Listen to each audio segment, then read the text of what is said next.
Beginning the ultimatum.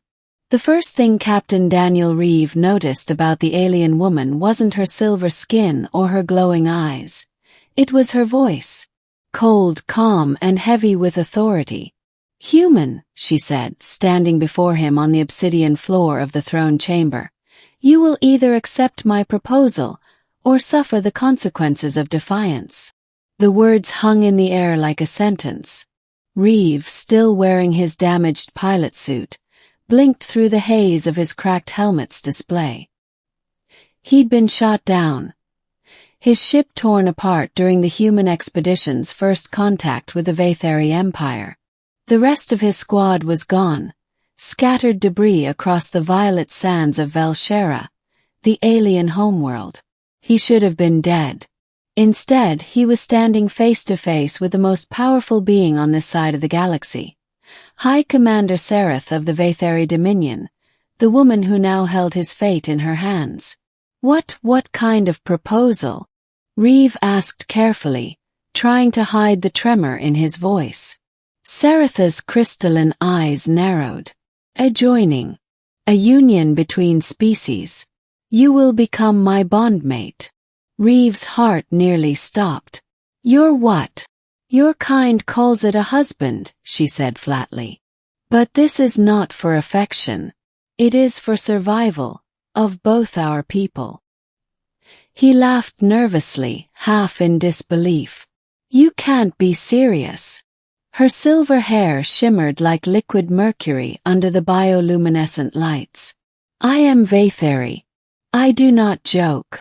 Behind her, alien guards, tall, armored beings with glowing blue visors, stood motionless, their weapons humming softly. Reeve looked around the chamber, realizing there was no escape route. He was a prisoner. But something about the way Serath looked at him, not hatred but curiosity, made him pause. "What happens if I say no?" he asked. Her lips curved, not quite a smile. "Then you will die, Captain Reeve. Slowly. Middle the choice and the bond." Hours later, Reeve sat in a containment chamber surrounded by transparent walls of shifting energy.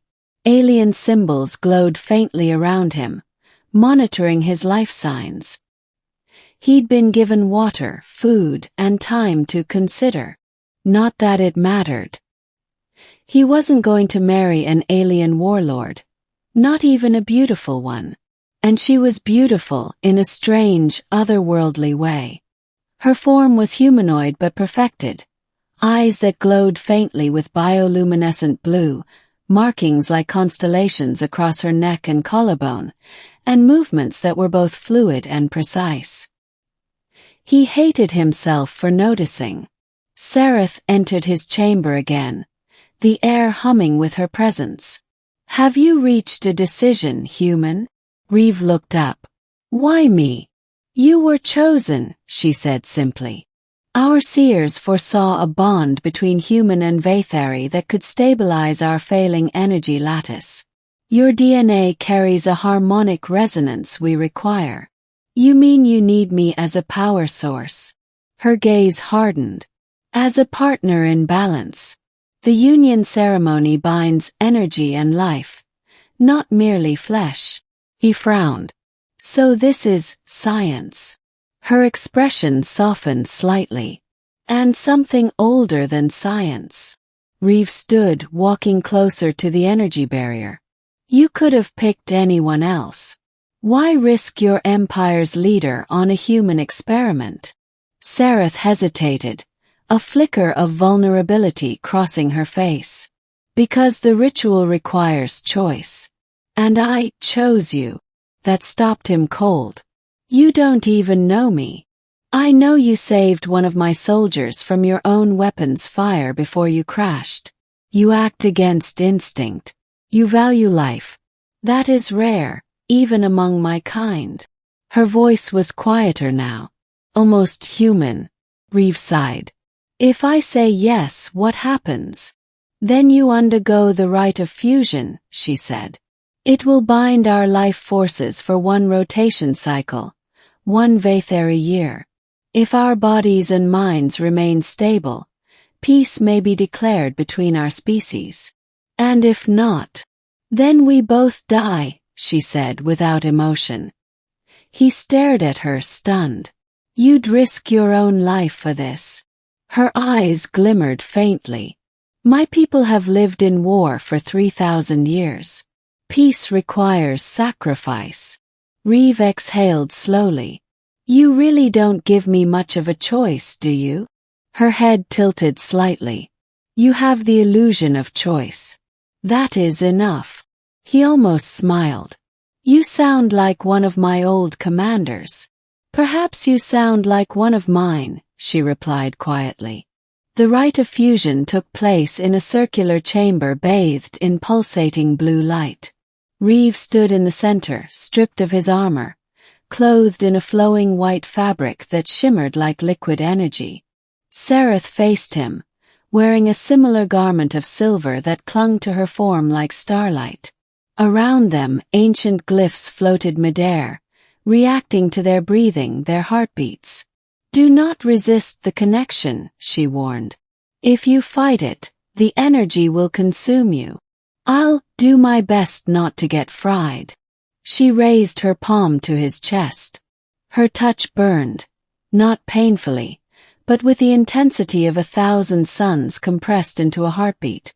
Light exploded between them. Reeve gasped as something foreign entered his mind. Not thoughts, not words, but feelings. He could sense her. Fear, strength, loneliness, endless duty, the weight of leadership. She, in turn, saw flashes of him. Laughter on Earth, the loss of his crew, his stubborn hope for peace. It was overwhelming. Serath staggered, her eyes widening. Your mind, it's so loud. He gritted his teeth. Welcome to being human. The lights pulsed faster, weaving strands of blue and gold between them until their hearts beat in perfect synchrony. The ceremony ended in a sudden blinding flare and silence. When the light faded, Serath was still standing, breathing heavily. It is done, she said softly. We are bound. Reeve looked down. A glowing mark shaped like an infinity symbol now pulsed faintly on his wrist. The same symbol glowed on hers. They were linked. Middle, the unraveling. Days turned into weeks. Reeve learned to navigate life within the alien citadel. Serath treated him with strict professionalism, but he could feel her thoughts flicker across the mental bond. Emotions she tried to suppress. Curiosity. Frustration, sometimes warmth. They spent hours in discussion, studying one another's cultures. The Vey'thari believed emotion weakened clarity. Reeve argued the opposite. Slowly, she began to listen. But something darker brewed beyond the palace walls. The Council of Blades, a militant faction within Serath's empire, saw the bond as her greatest mistake. They viewed humans as invaders. One night, Reeve was awakened by a sharp pain in his chest, not physical but psychic. He stumbled out of bed and found Serath collapsed in her chamber, clutching her head. They're attacking the bond, she gasped, trying to sever it through energy interference. He grabbed her hand. What happens if they succeed? She looked at him with pain-filled eyes. The feedback will destroy us both. They ran through the corridors, alarms echoing. Guards clashed, the air thick with smoke and plasma fire. Reeve and Serath reached the core chamber, where a massive crystalline reactor pulsed violently, the heart of their link. Serath slammed her hand on the control panel. I can stabilize it, but I need time.